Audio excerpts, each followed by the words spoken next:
ശക്തമായ കാറ്റിൽ ചിറ്റൂർ ഒഴലപ്പൊതിയിൽ കൃഷിനാശം.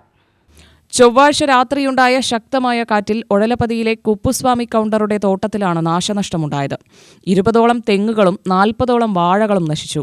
കൂടാതെ പ്രദേശത്തെ 12 ഇലക്ട്രിക് പോസ്റ്റുകളും ഒടിഞ്ഞു വീണിട്ടുണ്ട്. കാറ്റും മഴയും ശരിയാണ്. കാറ്റ് ഭയങ്കരമായ കാറ്റ്.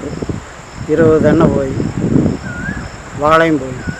വാഴ ഒരു 200 തെങ്ങ് പളിച്ചു പോയി. 20 മരം പോയി. ദ്വരൈരാജ്, കതിർവേൽ, രാജ്പ്രഭു, ശെൽവകുമാർ സ്വാമി എന്നിവരുടെ തോട്ടങ്ങളിലും നാശനഷ്ടമുണ്ടായിട്ടുണ്ട്. കൃഷിനാശമുണ്ടായവർക്ക് ന്യായമായ നഷ്ടപരിഹാരം ലഭ്യമാക്കണമെന്ന് കർഷകർ ആവശ്യപ്പെട്ടു. വടകരപ്പതി പഞ്ചായത്ത് ഉപ്പാണ്ടക്കണൂർ 8ാമത് വാർഡാണ്. നമ്മുടെ തോട്ടത്തിൽ കുറച്ച് വാഴ തന്നെ പുയൽ കാത്തടിച്ച് സേതമായിട്ടുണ്ട്. കുറഞ്ഞത് ഒരു 5 ലക്ഷം രൂപ മതിപ്പുള്ള ഇത് പോയി. 100 വാഴ 20-25 തെങ്ങയും പോയി. UTV news, Palakkad.